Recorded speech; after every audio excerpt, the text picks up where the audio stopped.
Достар, баршаңызға сәлем. Сіздермен бүгін күріш жасауды үйренеміз гарнирға. Ең бірінші бізге осылай май құйып алу керек, сұйық май, 2-3 қасық. Майыңыз қызған кезде оның үстіне күріш жуылған, тазартылған күрішіңізді саласыз. 30 секундтай қуырып аласыз күрішіңізді. Араластырып отырып, жақсылап қуырып алуыңыз керек.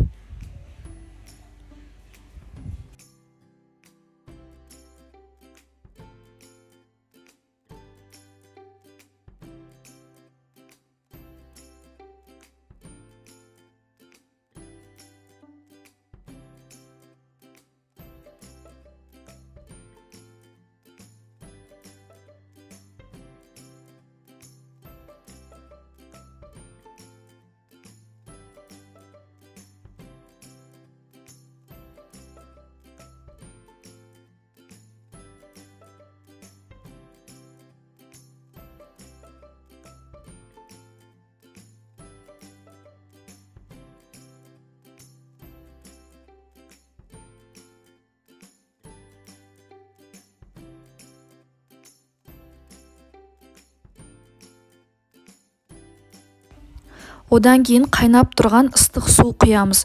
Ыстық суымыз міндетті түрде қайнаған, осылай бұрқылдап шығып тұру керек суды құйған кезде. Суымыз 1 сантиметрге жоғары болу керек күріштен. Қақпағын жауып, 20-25 минут қайнатып аласыздар.